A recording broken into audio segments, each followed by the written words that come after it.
ግብጽና ጅቡቲ ይፋ የወደብ ስምምነት ተፈራረሙ። ሁለቱ ሀገራት የምትጠቀምበት ወደብ ላይ ስምምነት ማድረጋቸውን ቀጠናዊ ትኩሳቱን አባብሶታል። ግብጽ የጅቡቲ ወደብን ለማልማት 3 ስምምነቶችን ተፈራርማለች። ግብጽ በአሰብና ጅቡቲ ወደቦችን ለማልማት ስምምነት ላይ መድረሷን በተመለከተ ባለፈው ሳምንት መዘገቡ ይታወሳል። ከኤርትራና ከጅቡቲ ጋር የተደረጉ እነዚህ ስምምነቶች በሚዲያ ሰፊ ሽፋን እንዳያገኙ መደረጋቸው መገለጹ አይዘነጋም። ይህ በእንዲህ እንዳለ የነዚህ ስምምነቶች አንዱ አካል የሆነው የፊርማ ስነ ስርዓትም በትናንትናው ዕለት በጅቡቲ ውስጥ መከናወኑን ለመረዳት ተችሏል። በትናንትናው ዕለት የግብጽ ባለስልጣናት ወደ ጅቡቲ በማቅናት 3 ስምምነቶችን ተፈራርመዋል።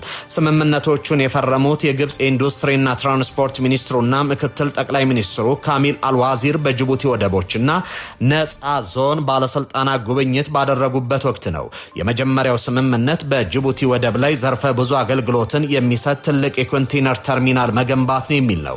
ይህ ተርሚናል አዲስ የሚገነባ ሲሆን በስምምነቱ መሰረት በሽርክና የሚተዳደር ይሆናል። ከስፍራው እንደወጣው መረጃ ከሆነ ሽርክናው ደግሞ በግብጽ መንግስት ስር በሚተዳደረው ማሪታይም ላንድ ከትራንስፖርት ኩባንያና በጅቡቲ መንግስት ባለቤትነት ስር በሆነው ግሬት ሆርን ኢንቨስትመንት አማካኝነት እንደሚሆን ሰነዱ ያሳያል። ፕሮጀክቱ ሁለቱ ሀገራትና በዓለም አቀፍ ደረጃ ያለው ንግድ ልውውጥ የማሳደግ ዓላማ እንዳለውም ሰፍሮበታል። ሁለተኛው ስምምነት ደግሞ የረጅም ጊዜ የመሬት ሊዝ ውል ነው። በዚህ ውል መሰረት ኤልስዊዲ ኤሌክትሪክ የተሰኘ የግብጽ ከፊል መንግስታዊ ኩባንያ በጅቡቲ በሚገኘው ኤልስዊዲ ሎጂስቲክስ በተሰኘ እህት ድርጅቱ አማካኝነት በጅቡቲ ወደብ መጠነ ሰፊ መሬት እንዲከራይ ተደርጓል። በስምምነቱ ላይ የተገለጸው ይህ ውል ያስፈለገው የንግድ ልውውጥን ለማስፋትና የግብጽ ኩባንያዎች በቀጠናው ገበያ ውስጥ ተደራሽነት እንዲኖራቸው ለማስቻል ነው የሚል ነው።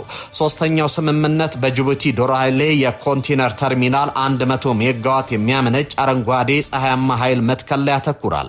የኃይል ማመንጫው የግብጽ መንግስታዊ ኩባንያ እንዲያሰራው ስምምነት ላይ የተደረሰ ሲሆን ዋነኛው ዓላማው ደግሞ ለወደብ ክሬኖች ከባድ መሳሪያዎችን ዘላቂነት ያለው ታዳሽ ኃይል ማመንጨት የሚል ነው። በሁለቱ ሀገራት መካከል ከቅርብ ወራት ወዲህ ያደገ የመጣውን የንግድ ትብብር መሰረት በማድረግ የጅቡቲ ወደብና ነፃ ቀጠና አስተዳደር ባለስልጣናት በአጠቃላይ 150,000 ካሬ ሜትር ቦታ ላይ ለግብጽ ኩባንያ እንደሚያመቻችም ስምምነቱ ያስረዳል። የግብጽ የኢንዱስትሪና ትራንስፖርት ሚኒስትር ምክትል ጠቅላይ ሚኒስትር ካሚል አልዋዚር ይህንን ስምምነት ለመፈረም ወደ ጅቡቲ ተጉዟል። ከተለያዩ ባለስልጣናትና የግብጽ ባለሀብቶች ጋር በመሆን ነው። አልዋዚር በዚህ ጉብኝታቸው በጅቡቲ አርታ ክልል ኦማር ካጅ የተሰኘ ቦታ በግብጾች የተሰራውን 1.2 ሜጋዋት የሚያመነጭ የፀሐይ ማመንጫ መርቀዋል።